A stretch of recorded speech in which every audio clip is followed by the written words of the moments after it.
Rejoice, rejoice, Emmanuel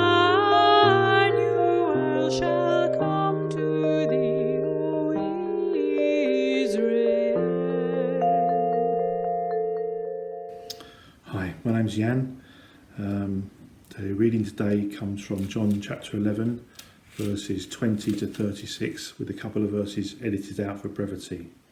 So the background to the story is Jesus is out doing Jesus kind of things in the countryside, healing sick people, preaching good news about himself, and he gets a message from his great friends Martha and Mary, who say that his other great friend Lazarus, their brother, is seriously ill. But instead of rushing back to be with them and healing Lazarus, he stays where he is, essentially healing, complete strangers. So when we join the story, Lazarus has died. He's been in the tomb 4 days, and Martha, as soon as she heard Jesus was coming, went out and met him, but Mary stayed in the house. Martha said to Jesus, "Lord, if you had been here, my brother would not have died. But even now I know that whatever you ask of God, God will give you." Jesus said to her, "Your brother will rise again." Martha said to him, "I know he will rise again in the resurrection at the last day." Jesus said to her, "I am the resurrection and the life.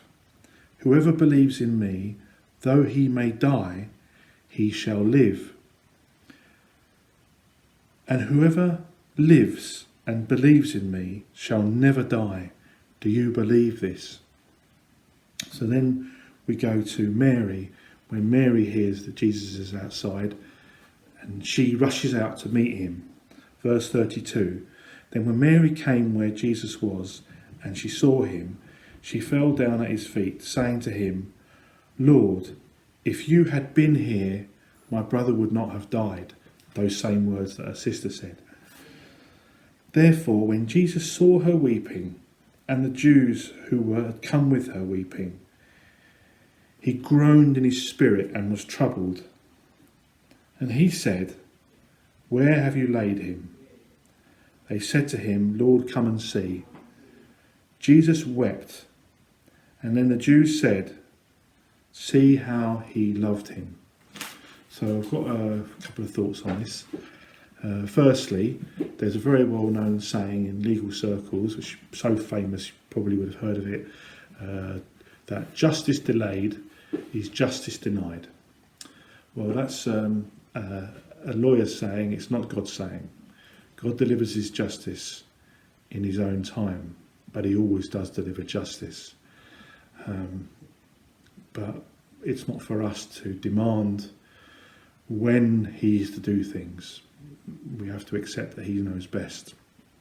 The second thing I noted from this was the way that the sisters approached Jesus. They were respectful. They acknowledged he was Lord. They respected who he was. But they were honest, and they poured out their heart to him. They said, they said essentially, they were saying, you could have stopped this. Why didn't you prevent it from happening? That's what they're both saying to him, which is how we should be with the Lord. We should say what we're feeling. We shouldn't try and hide things. He knows anyway. Be honest, but still be respectful and acknowledge who he is and what he is. But then note how Jesus responds to this. He doesn't, he doesn't excuse himself. He doesn't make excuses. He doesn't give explanations. But what he does do is he comes alongside them, and he feels their pain, feels it. So he's groaning inside with the pain, and he weeps. And that's what the Lord will do. The Lord will deliver whatever he wants to deliver, whatever is right to deliver. But you must know that he will also suffer alongside of us. And it's not just in this passage. There are other passages which show that. He speaks in Matthew 35, Matthew 25, verses 35 onwards. And it's essentially a passage about judgment in the last days. But he says, when I was hungry, you fed me. When I was thirsty, you gave me something to drink. When I was naked, you clothed me. And they say, well, when was that? And he said, well, whenever you did it for the least of my brothers.